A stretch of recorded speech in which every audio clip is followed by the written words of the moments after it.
Welcome class. Today we will start chapter 10. Oh butterfly, where do you go? Before starting the poem, let us see the word meanings. Frequently. Frequently means often. Pupae. Pupae is an insect in the stage of development during which it is contained in a protective covering. So pupae, it is basically a stage of a butterfly when it is an insect and it is in a stage of development. Now let us start the poem. O butterfly, where do you go when the sunset itself does so? I see you quite frequently when the sun shines overhead, but where are you when I am put to bed? So the poet is saying these lines to the butterfly that, oh butterfly, where are you when the sunset is not there? When the sun sets, the butterfly is not visible to the poet. So she says that you are only seen quite often. You are seen very few times. Only when the sun is shining and it is overhead. But where are you when I am put to bed? Now the poet is saying that where are you when I am lying on my bed? I can't see you. I can see you only when the sun is shining and it is overhead. The days are long, the sun is strong. Still then I see you flutter with wings are as soft as butter.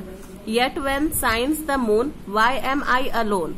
Now in these lines the poet is saying that the days are very long, the days are very exhausting, and the sun is very strong. The sun is shining very strongly. But I see you fluttering during that time. When the days are long and the sun is shining very strongly, I see you fluttering in the sky, and your wings are very soft as butter. The poet is comparing the butterfly's wings with butter. She is saying that the wings are as soft as butter. But the poet is saying that when the moon is shining, I can't see you. I am left alone when the moon is shining. I hear not wings being upon my window sill, nor do I see your pupae upon the miller's mill. Now in this line the poet is saying that during night the poet can't see butterfly's wing, butterfly's soft wing, the poet can't see it, and the butterfly's wings are also not beating on the window sill. So this is the window and this is the window sill. So butterfly is not available over here also. The poet can't see it. The speaker can't see the butterfly on the windows also. Nor the poet can see butterfly's pupae upon the miller's mill. Now the speaker, she can't see the butterfly nor she can see the pupae. Where do you go at night when the stars are shining bright? So the speaker is also saying that when the night arrives, the stars are shining very brightly. Where do you go? I can't see you anywhere. In the daytime, I see you flutter round and round from the sky to the ground. And the speaker is also saying that at night I can't see you.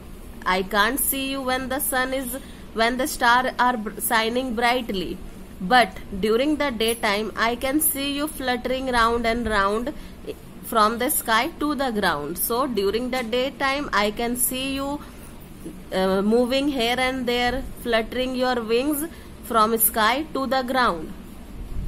Oh butterfly, where do you go when the sunset itself does so? So in the last line of the poem, the speaker is again saying that I can't see you after the sun sets. So where do you go? When the moon comes and star shines, where do you go? I can't see you when the sun sets. So the poet of the poem is Heather Scott. So students, today our syllabus for midterm is completed. So your homework is to go through the poem and read the word meanings. So that's all for today. Thank you.